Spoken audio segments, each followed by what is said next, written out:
नेहा खाना खाकर सारे बर्तन सिंक में रख देगी। उमा वहां आती है और अपनी बहू से कहती है, बहू तो हमेशा इसी तरह से खाकर गंदे बर्तन इधर उधर रख देती है। कभी खुद भी गंदे बर्तन और कपड़े साफ कर लिया कर। बाथरूम में कपड़ों का भी ढेर लगा हुआ है। माँ जी, इस ठंड में मैंने नौकरानी क्यों रखी है? वो आकर सारे गंदे बर्तन और सारे कपड़े साफ कर देगी।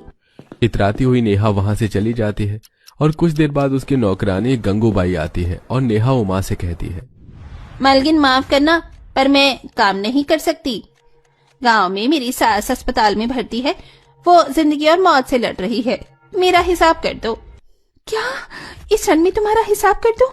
बड़ी मुश्किल से तो मुझे मिली थी। अब मेरे घर में बर्तन और कपड़े कौन साफ करेगा? बड़ी मालकिन, अपनी बहू को समझाओ ना। मेरी सास अस्पताल में है, मेरा जाना बहुत जरूरी है। अगर मैं समय पर नहीं पहुंची तो पूरा गांव मुझे ताने देगा।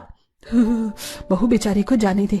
गंगू तू जा, तैयारी कर। मैं तेरे पैसे थोड़ी देर में अपने बेटे के हाथ से तेरे घर भिजवा रही हूँ।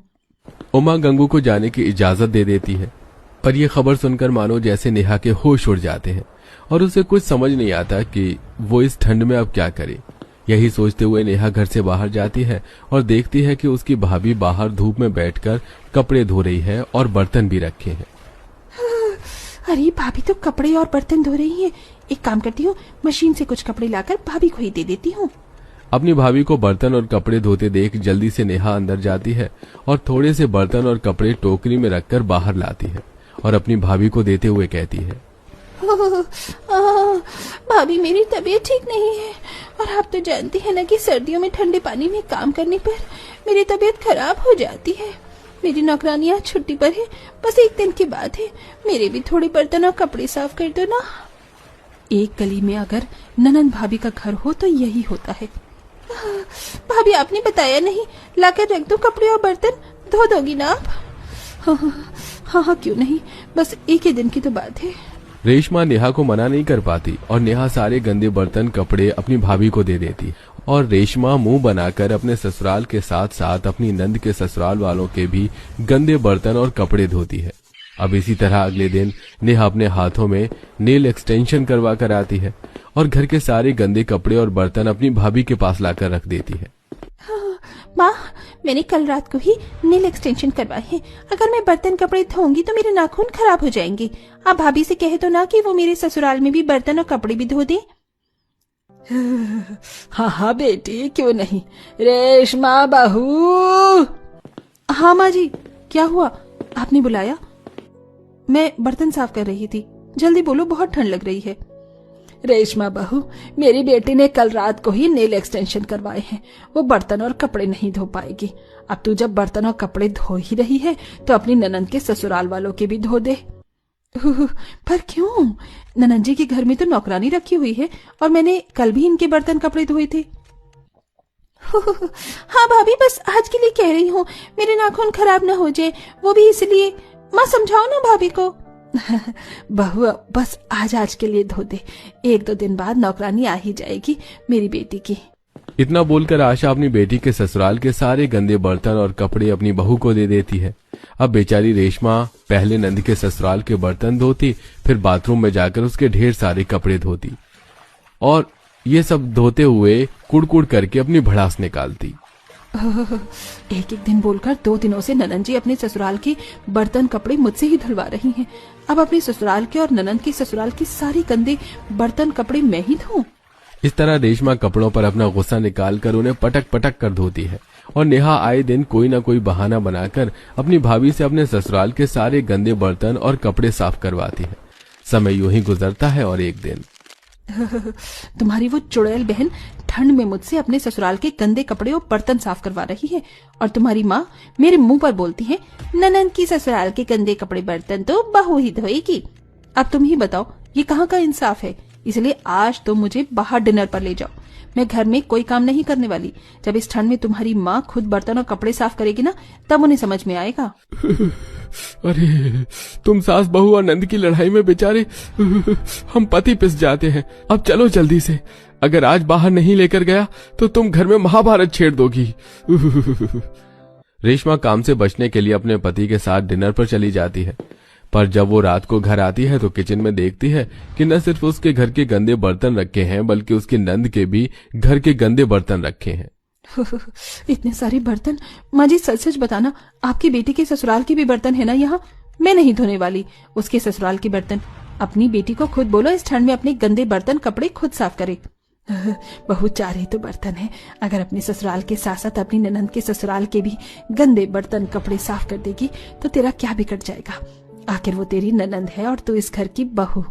एक बार फिर अपनी सास की ये बात सुनकर रेशमा को बहुत गुस्सा आता है और वो सारे गंदे बर्तन धोकर सोने के लिए चली जाती है। अब अगले दिन नेहा बहू, तेरी तबीयत तो ठीक है, सुबह से शाम होने को है पर तू अपने कमरे से बाहर नहीं निकली। क्या बताऊं माँ जी, बुखार से शरीर चल रहा है। मैंने विवेक जी को बोला था छुट्टी कर ले, पर वो मेरी सुनते ही कहाँ है। वैसे मैंने माँ को बुलाया है, सोच रही हूँ माँ के साथ चली जाऊं दवाई लेने। आपके तो शरीर में दर्द रहता है, पर सबसे बड़ी दिक्कत तो घर में इतने सारे बड़े गंदे कपड़े और बर्तन रखे हैं, कौन धोएगा समझ ही नहीं आ रहा। कोई बात नहीं बहू, मैं कर लूंगी काम। उमा और नेहा आपस में बात कर रही होती हैं कि तभी वहाँ आशा रेशमा के साथ आती है और अपनी बेटी से मिलती है। बिस्तर पर पड़ी है और कपड़े बर्तन के बारे में सोच रही है। तेरी भाभी है ना, आज वो तेरे घर के सारे गंदे कपड़े और बर्तन साफ कर देगी। क्या मैं? पर मैं क्यों? मैं पिछले 10 दिनों से अपने ससुराल के साथ साथ ननंद जी के ससुराल के भी गंदे कपड़े और बर्तन साफ कर रही हूँ। बहू, अपना न सही कम से कम मेरा तो ख्याल रख। मेरी बेटी की सास क्या सोचेगी, कैसी बहू है मेरी।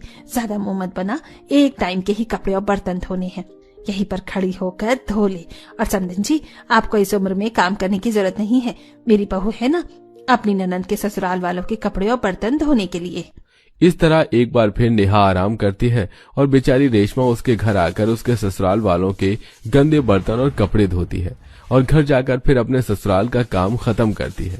अब रोज रोज नेहा की इन हरकतों से रेशमा परेशान हो जाती है और एक दिन सच में रेशमा की तबीयत खराब हो जाती है। रेशमा, रात से तुम बुखार में तड़प रही हो, अब मेरे साथ डॉक्टर के पास चलो वरना हॉस्पिटल में एडमिट होना पड़ेगा। ठीक होकर भी क्या करूंगी, ननंद के ससुराल वालों के कपड़े और बर्तन धोने पड़ेंगे। मैं बीमार ही ठीक हूँ। अरे बहू, जाकर दवाई ले आ। अगर तुझे कुछ हो गया ना तो तेरे मायके वाले मेरे सर पर बैठ जाएंगे और अब तुझसे ननंद के ससुराल के कपड़े और बर्तन साफ नहीं करवाएंगे हम। और मेरी बेटी अब बिल्कुल ठीक है, उसकी सास नई नौकरानी देख रही है। आज मैं अपनी बेटी से बोलूंगी हमारे घर के बर्तन और कपड़े वो साफ कर दे। अब तू जाकर दवाई ले आ। आशा के कहने पर रेशमा दीपक के साथ दवाई लेने के लिए डॉक्टर के पास जाती है और आशा नेहा को घर में बुलाती है। नेहा बेटा, तेरी भाभी की तबीयत खराब हो गई है सर्दी की वजह से, इसलिए आज तू अपने मायके के बर्तन कपड़े भी धो दे। क्या भाभी की तबीयत खराब हो गई? मैं तो यहाँ भाभी से अपने ससुराल के बर्तन और कपड़े साफ करवाने के लिए आई थी माँ। मेरे बस की नहीं है ठंड में इतना काम करना। अगर भाभी की तबीयत खराब हो गई तो खुद काम करो, या आप अपने लिए भी कोई नौकरानी रख लो। आज शाम तक मुझे कोई नौकरानी मिल जाएगी। मैं तो चली, मेरी नौकरानी ही अब 2 दिन के बर्तन और कपड़े साफ करेगी। नेहा इतना बोलकर वहां से चली जाती है, जिसके बाद आशा को अपनी गलती का एहसास होता है और जब शाम को दीपक रेशमा की दवाई लेकर आता है तो आशा अपने बेटे से कहती है, बेटा, ठंड बहुत ज्यादा हो रही है, बहू इतनी ठंड में इतना काम नहीं कर पाएगी, इसलिए तू भी इस घर में एक नौकरानी रख ले जो बहू के कामों में मदद करवा सके। हो ना माँ जी, जरूर आपकी बेटी ने बर्तन कपड़े साफ करने से मना किया होगा। हाँ बहू, मुझे समझ आ गया है, मैंने तेरे साथ बहुत गलत किया, इसलिए अब हमारे घर में भी एक नौकरानी होगी।